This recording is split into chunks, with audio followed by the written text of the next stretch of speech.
கொஞ்சம் பொறுமையா இருடான்னு சொன்னோம். அவன் சின்ன புள்ள, ஆம்பளை புள்ள, ஏதோ ஆசைப்பட்டு உங்ககிட்ட நெருங்கி வந்தான்னு இப்படியா மூஞ்சி அடிச்ச மாதிரி பேசுவ? இதுல அவன் மேல என்னமா தப்பு இருக்கு? அத்தை, அவர் என்ன விட்டுட்டு வேற ஒரு பொண்ணை பாக்குறாரு, அந்த பொண்ணு கூட சுத்துறாரு அப்படின்னு என்கிட்ட சொல்லு, நானே அவனை கண்டிக்கிறேன். உனக்கு தான் நான் சப்போர்ட் பண்ணுவேன். அவன் உன் மேல அன்பா இருக்கான், பாசமா இருக்கான், அத ஒரு குறையா சொல்ல முடியுமா? எவனோ ஒருத்தன் தேன்மொழியை லவ் பண்றான்னு சொல்லிட்டு அவனுக்கு சப்போர்ட் பண்ணிட்டு சஞ்சய் ஏத்தி பேசிட்டு இருக்கே, அப்ப அவன் கோவப்படுவானா மாட்டானா? நாங்க வருத்தப்படுவோமா மாட்டோமா?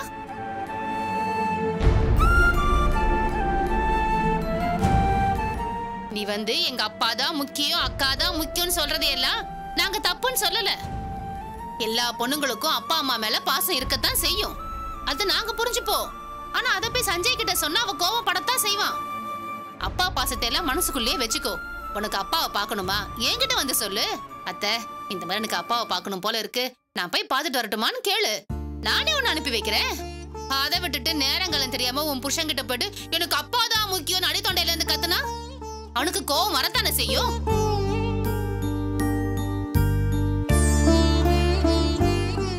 இந்த பார் கவிதா, எனக்கோ உன் மாமாவுக்கோ யாருக்குமே உன் மேல எந்த கோவமும் இல்ல. சஞ்சய் உன் மேல உயிரா இருக்கான். அவன் கிட்ட பார்த்து பக்குவமா நடந்துக்க வேண்டியது உன்னோட பொறுப்பு. நீ நல்லா நடந்துக்கிட்டா நான் ஏமா உன் மேல கோவப்பட போறேன்? ஏமா, நீ ஒண்ணுமே பண்ணாம நாங்க உன் மேல கோவப்படுறதுக்கும் திட்டுறதுக்கும் எங்களுக்கு என்ன பைத்தியமா பிடிச்சிருக்கு? நீ வேணும்னு ஆசைப்பட்டு தானமா அவ்வளோ பிரச்சனை பண்ணி கல்யாணம் பண்ணி உன்னை இந்த வீட்டுக்கு நாங்க கூட்டிட்டு வந்தோம். இது பாரு கவிதா, இனிமே எப்படி நடந்துக்கணும்னு நீயே நல்லா யோசிச்சு முடிவெடுத்துக்கோ. நீ ஒழுங்கா நடந்துக்கிட்டேனா இந்த வீட்டு சாவி கொத்து உன் இடுப்புல இருக்கும், இல்லனா எங்க மனசை விட்டே நீ வெளியேற வேண்டியிருக்கும். எது வேணும்னு நீயே முடிவு பண்ணிக்கோ.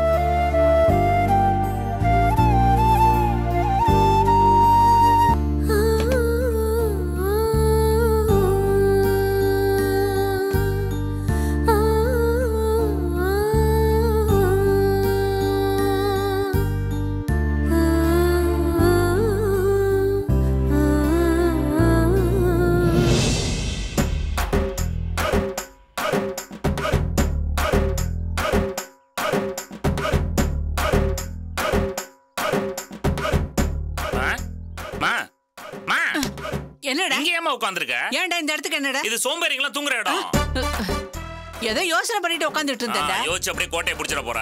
ஏய், இந்த பாஞ்சாலிய நினைச்சா அதையும் செய்வா தெரியும்ல. இந்த பேச்சுக்கு ஒண்ணும் குறைச்சல. என்ன யோசிச்ச சொல்லு. ஏன்டா இந்த கேஸ் போட்டு எத்தனை நாள் ஆச்சு? ஒரு வருஷம். இந்த ஒரு வருஷத்துல துரை எவ்வளவு சம்பாதிச்சிருப்பான்? பல லட்சங்கள் சம்பாதிச்சிருப்பான். இப்படி ஒரு கடையில பல லட்சம்னா பல கடையில எவ்வளவு ஆகும்? சில கோடிகள். அப்போ ஒரு வருஷத்துல இவ்வளவு கோடினா 20 வருஷமா அந்த துறை எவ்வளவு சம்பாதிச்சிருப்பான்? அது பல கோடிகள் போகும். ஏய், இப்ப நான் என்ன கேள்வி கேட்டி நீ பதில் சொல்ற போட்டி நடந்துட்டு இருக்கா?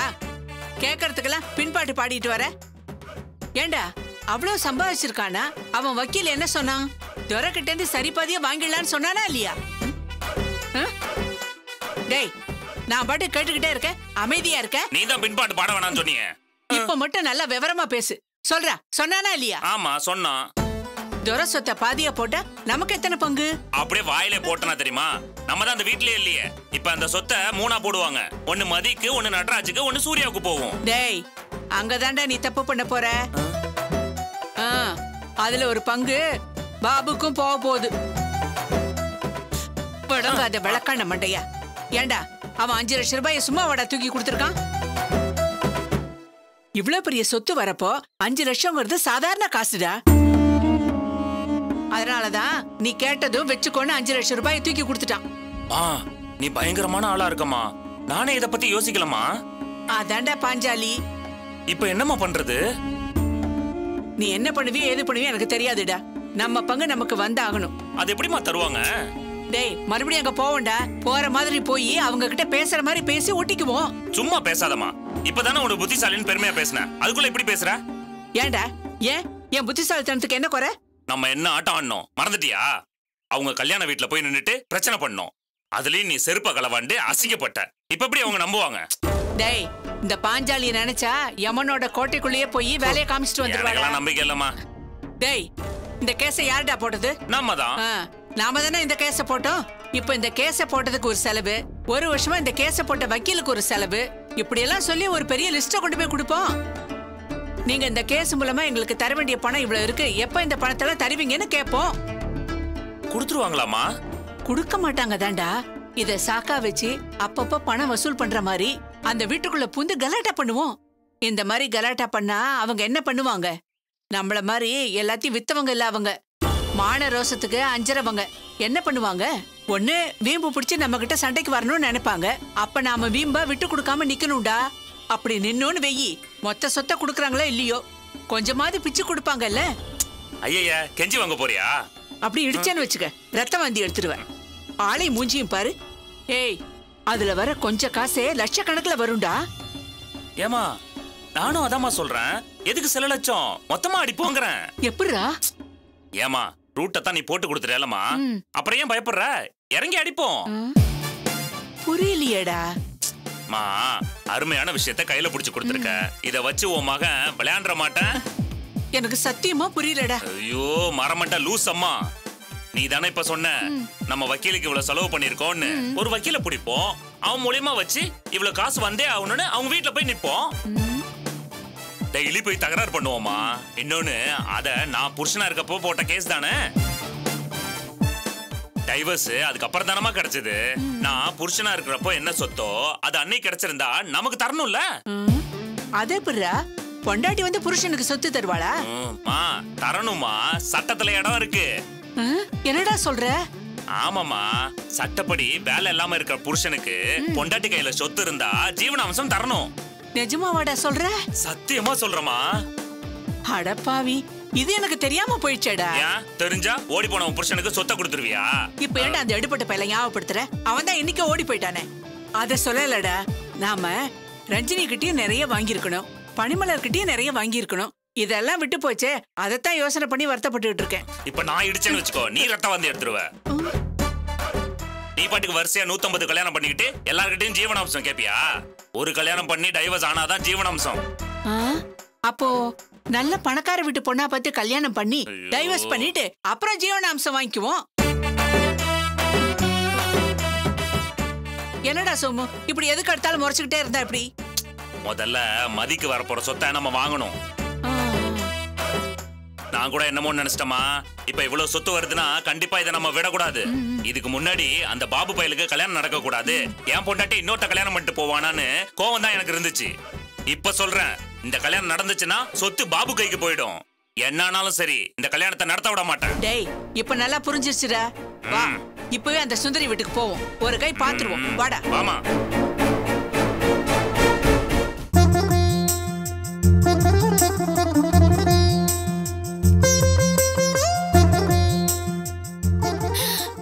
பாட்டி, எப்படி இருக்கீங்க பாட்டி?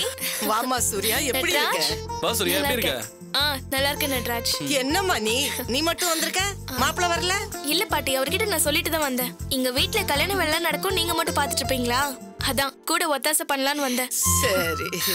அதுக்கப்புறம் எந்த பிரச்சனையும் இல்ல சூர்யா? அதெல்லாம் ஒண்ணும் இல்ல நட்ராஜ், இப்ப சரியாயிடுச்சு. மதி எங்க? உள்ள இருக்கா? மதி இங்க தானே, தோ பூஜை ரூம்ல இருக்கா. சரி, இத வரேன் பாட்டி. மதி, எப்படி இருக்க? நல்லா இருக்கேன் சூர்யா, நீ எப்படி இருக்க? நல்லா வீட்ல எல்லாரும் நல்லா இருக்காங்களா? நல்லா இருக்காங்க. என்ன இந்த நேரம் போய் பூஜை சாமான் ரெடி பண்ணிட்டு இருக்க? இல்ல, சாயந்தரம் பூஜை பண்ணணும். சரி, அதான் இப்பவே எல்லாத்தையும் ரெடி பண்ணி வச்சிட்டு இருக்கேன். சரி மதி.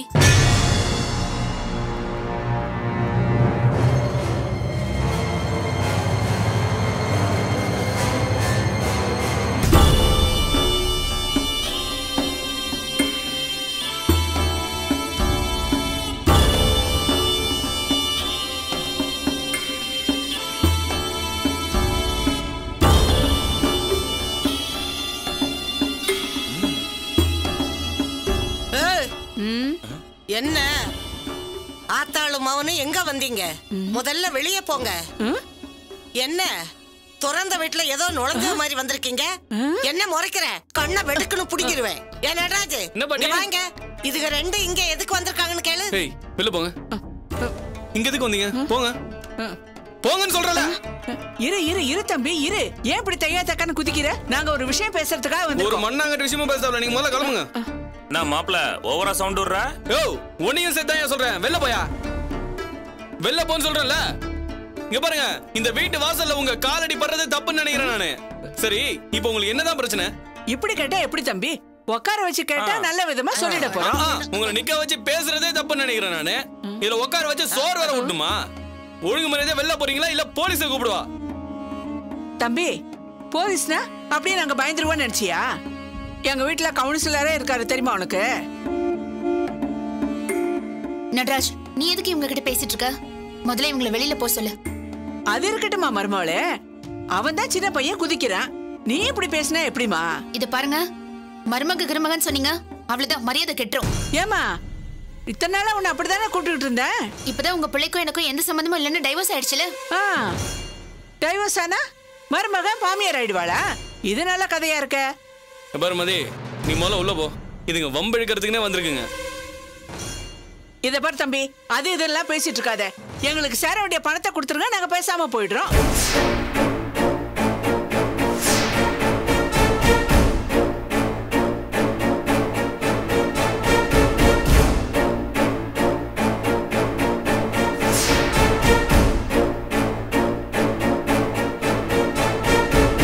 என்ன பணம்? என்ன மதி இப்படி கேக்குற? உன் சித்தப்பனை எதிர்த்து கேஸ் போடுறதுக்கு நாங்க தானே வக்கீல் வச்சோம், நாங்க தானே கேஸ் போட்டோம். எவ்வளவு செலவாயிருக்கு தெரியுமா? எவ்வளவு செலவாச்சு? அது நிறைய ஆச்சு. டேய் சோமு, எவ்வளவு ஆச்சு? அது ஒரு 4 லட்சம் ரூபாய் ஆச்சுமா.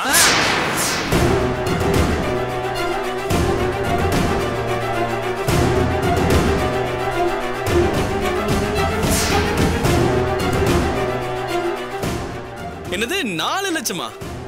இத நீங்க வந்து வக்கீலுக்கு கொடுத்தீங்க, அத நாங்க நம்பணுமா? நாங்க எந்த கோயில வேணாலும் சத்தியம் பண்றோம் தம்பி. இங்க பாருங்க, உங்க சத்தியத்தெல்லாம் தூக்கி குப்பையில போடுங்க முதல்ல. 4 லட்சம் கொடுத்தாங்க. நான் அச்சடிச்சு வச்சிருந்தீங்களா கையில? கையில வச்சிருக்காட்டி என்ன, அங்க எங்க புரட்டி கட்டியிருக்கோம்ல. இப்ப 4 லட்சம் செலவாயிருக்கு தம்பி. அதுக்கு வட்டி போட்டா அது என்னாச்சு? எல்லாத்தையும் மொத்தமா செட்டில் பண்ணுங்க, அப்பதான் நாங்க இங்க இருந்து போவோம். இங்க பாருங்க, அமைதியா பேசிட்டு இருக்கேன்னு பாக்காதீங்க. 2 பேரையும் கை கால உடைச்சு அமுச்சு வச்சிருவேன். என்ன மாப்பிள்ள, நீ பெரியவங்கள்ட்ட மரியாதை இல்லாம பேசுற? ஏய், நீ பேசாத, உன் வாயெல்லாம் உடைச்சிருவேன் பாத்துக்க. சொல்லிட்டேன். நீ இப்படி எல்லாம் பேசினா நாங்க பயந்துகிட்டு போயிருவோம்னு நினைக்கிறியா? எங்களுக்கு எதுவும் தெரியாது, எங்களை ஏமாத்தி காசு கொடுக்காம இருந்துடலான்னு பாக்குறீங்க. இங்க பாரு சோமு, இத்தனை நாளா என் அக்கா புருஷங்கனாலதான் உன்னை சும்மா விட்டு வச்சிருந்தேன். இப்ப அதுவும் கிடையாது, அருந்து போச்சு. உன்னை என்ன பண்ணுன்னு எனக்கே தெரியாது, மரியாதையா வெளில போயிடு. என்னப்பா இப்படி பேசுற? அப்போ காசு தரவே முடியாது சொல்ல போறீங்களா? ஆமாமா, காசுலாம் தர முடியாது. பா, வக்கீல கூட்டு வருவேன் நானு. காசு வாங்கின வக்கீல் இருக்காரு, அவரை கூட்டு வந்து நிரூபிக்கிட்டுமா? 4 லட்சம் ரூபாய் கொடுத்துருக்கோம். 4 லட்சம் கிடையாது, 40 பைசா கூட கொடுக்க முடியாது. மரியாதை இங்க இருந்து போயிடுங்க. என்ன தம்பி இப்படி பேசுற? நாங்க பயந்துகிட்டு போயிருவோமா? காசு வாங்காம நாங்க இந்த இடத்த விட்டு நவர மாட்டோம். நடராஜ், நீ எதுக்கு இவங்க கிட்ட பேசிட்டு இருக்க? நீ உள்ள போ. இல்ல போன்னு சொல்றேன்ல. நீ சுமார் மதி. இங்க பாருங்க, எங்களுக்கு கல்யாண வேலை நிறைய இருக்கு, நாங்க அதுல பிஸியா இருக்கோம். தயவு செஞ்சு கிளம்பிருங்க. என்னது கல்யாண வேலையா? அதத்தான் ஏற்கனவே நீங்க பல தடவை பண்ணி பார்த்துட்டீங்களே, புதுசா நடக்குதா என்ன?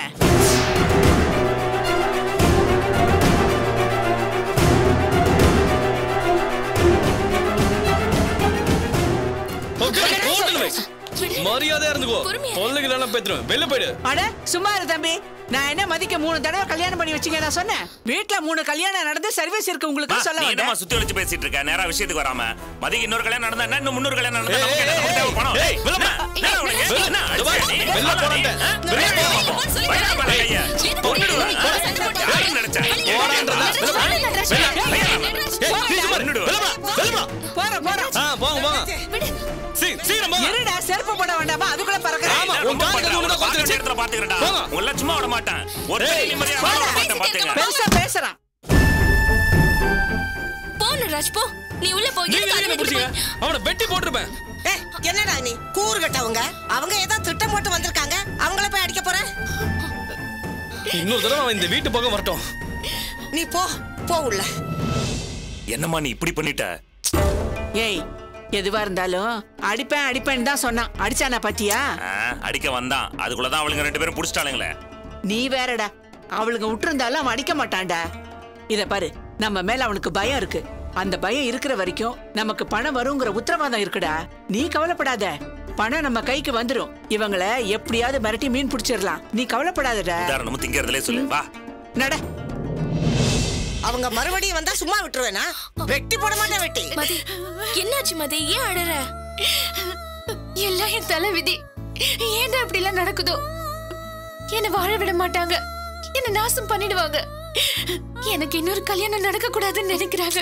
மதி என்னாச்சு உனக்கு? அதுங்க தான் அறிவு இல்லாம வந்து பேசிட்டு போதுன்னா அதுக்காக நீ அழுதுட்டு இருப்பியா? அவங்க பேச்சுல ஒரு பேச்சு நினைச்சிட்டு இருக்க. விடு மதி. சொன்ன கேளு மதி, அழாத. வா வந்து உட்காரு. வா வா உட்காரு. அழாத, சொன்ன கேளு.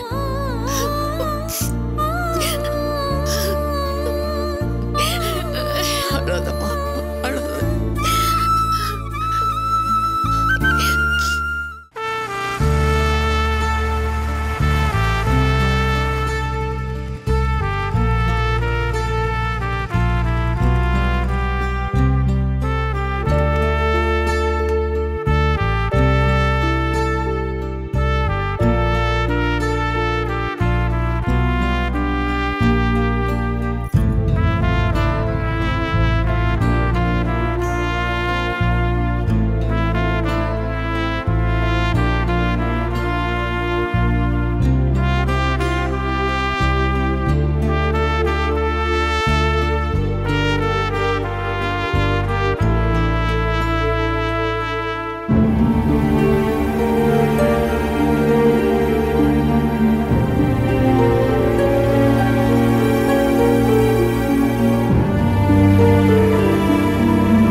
என்னப்பா போன உடனே திரும்பி வந்துட்ட?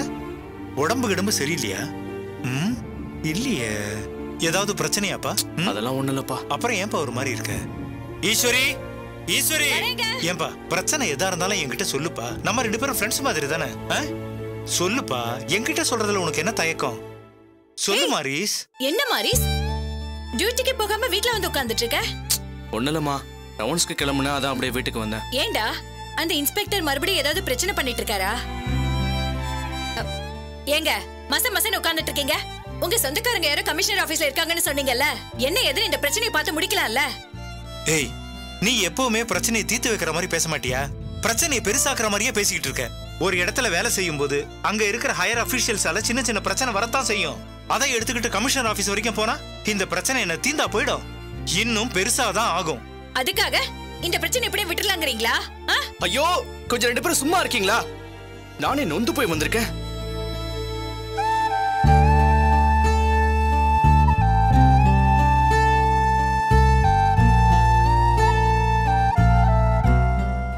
என்னப்பா நீ இப்படி பேசினா எங்க மனசுக்கு எவ்வளவு கஷ்டமா இருக்கும். நீ வேணா வாயேன், நான் இன்ஸ்பெக்டரை பார்த்து பேசுறேன். அவருக்கு முதல்ல புரிய வைப்பேன்பா. அப்பா, இதை கொஞ்சம் தனியா இருக்க விடுங்கப்பா.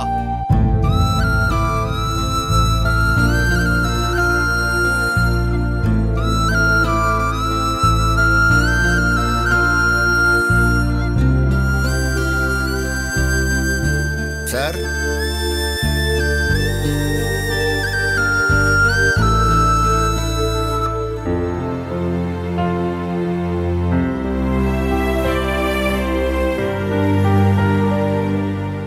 வாங்கண்ணே.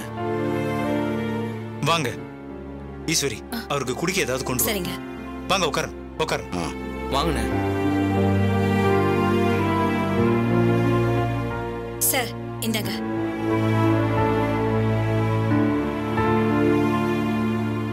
சார், ஸ்டேஷன்ல ஏதாவது பிரச்சனையா? திடீர்னு மாரிச்சாமி வீட்டுக்கு வந்துட்டான், அதான் எங்களுக்கு கொஞ்சம் கஷ்டமாயிருச்சு. அதெல்லாம் ஒன்றும் பிரச்சனை இல்லை, நீங்க எதுவும் பயப்படாதீங்க. அதை சரி பண்ணத்தானே நான் வந்திருக்கேன். இதை பாருங்க தம்பி, நீங்க எவ்வளவு குறிக்கோளோட இந்த வேலைக்கு வந்திருக்கீங்கன்னு நல்லா புரியுது. ஆனா அவர் மாதிரியான ஆட்கள் இதையெல்லாம் புரிஞ்சிக்க மாட்டாங்க. ஒன்று சொல்லட்டுங்களா, போலீஸ் வேலைக்கு தான் போவேன்னு அடம்பிடிச்சு வர ஆளுங்கள்ல 90% பேர் நேர்மையாகவும் சரியா இருக்கணும் தான் நினைக்கிறாங்க. ஆனா இவங்கள மாதிரி ஆளுங்க 1-2 பேர் இருக்கிறதால தான் ஒட்டுமொத்த டிபார்ட்மெண்ட்டுக்கே கெட்ட பேர். இப்போ பேங்க்ல வேலை பார்க்குறவங்களையோ ரயில்வேல வேலை பார்க்குறவங்களையோ இப்படித்தான் இருக்கணும்னு எதிர்பார்க்க மாட்டாங்க. ஆனா போலீஸ்காரங்க மட்டும் இப்படிதான் இருக்கணும்னு நினைக்கிறாங்க. அவங்களும் மனுஷங்க தானே தம்பி.